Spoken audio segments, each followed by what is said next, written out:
Baiklah, di sini saya akan melanjutkan sikap. Pengertian sikap secara historis, istilah sikap atau attitude digunakan pertama kali oleh Herbert Spencer di tahun 1862, yang pada saat itu diartikan olehnya sebagai status mental seseorang. Ellen Guy Edgley 1980. Pada tahun 1888, Lard menggunakan istilah sikap dalam bidang eksperimen mengenai respon untuk menggambarkan kesiapan subjek dalam menghadapi stimulus yang datang tiba-tiba. Oleh Lard, kesiapan set yang terdapat dalam diri individu untuk memberikan respon itu disebut Auffassung atau touch attitude. Jadi menurut istilah Lard, sikap tidak hanya merupakan aspek mental semata, melainkan mencakup pula aspek respon fisik.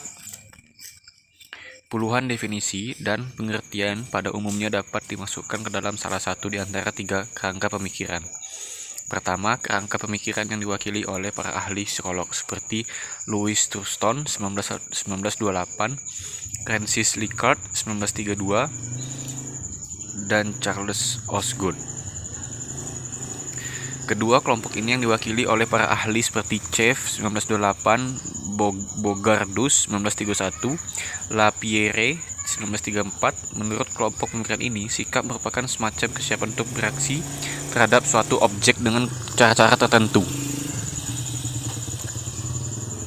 Ketiga, menurut mereka, konstelasi komponen kognitif, afektif, dan konaktif yang saling berinteraksi dalam memahami, merasakan, dan berperilaku terhadap suatu objek.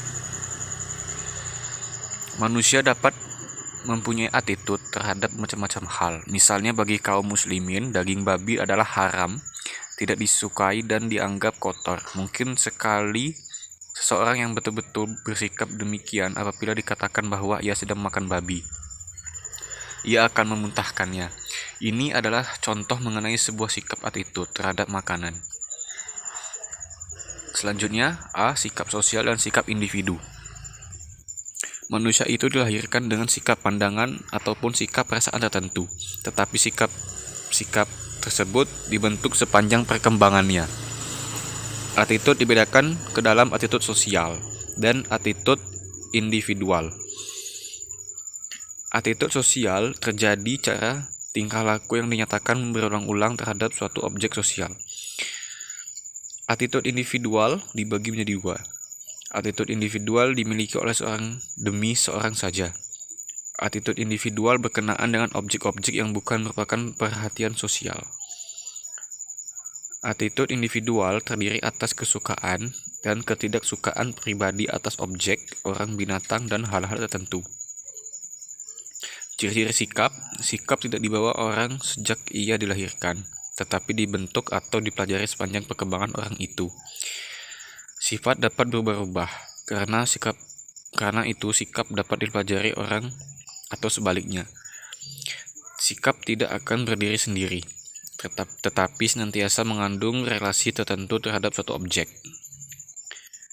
Objek sikap dapat merupakan satu hal tertentu, tetapi dapat juga merupakan kumpulan dari hal tersebut.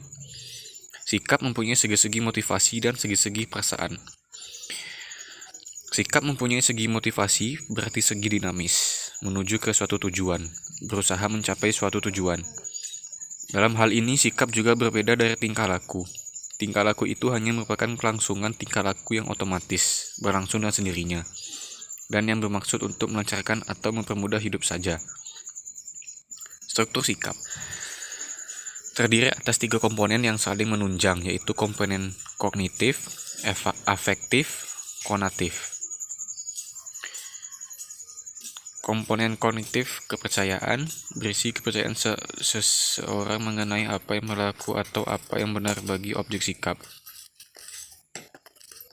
Seringkali dalam isu yang seperti ini, apa yang dipercayai seorang itu merupakan stereotipe atau sesuatu yang telah diperlukan dalam pikirannya. Komponen afektif atau emosional menyangkut masalah emosional subjektif seseorang terhadap suatu objek sikap. Reaksi emosional yang merupakan komponen afektif ini dapat dipengaruhi oleh kepercayaan atau apa yang kita percaya sebagai benar dan berlaku bagi objek tersebut. Komponen konatif atau perilaku. Dalam struktur sikap menunjukkan bagaimana perilaku atau kecenderungan berperilaku yang ada dalam diri seseorang berkaitan dengan objek sikap yang dihadapinya. Pembentukan sikap dan perubahan sikap. A. Pengalaman pribadi yang telah dan sedang kita alami akan ikut membentuk dan mempengaruhi penghayatan kita terhadap stimulus sosial. Secara umum, pembentukan dan pengubahan sikap dapat terjadi melalui 4 cara, antara lain adaptasi, diferensiasi, integrasi, dan trauma. Sedangkan faktor-faktor yang mempengaruhi terbentuknya sikap adalah faktor intern dan faktor ekstern.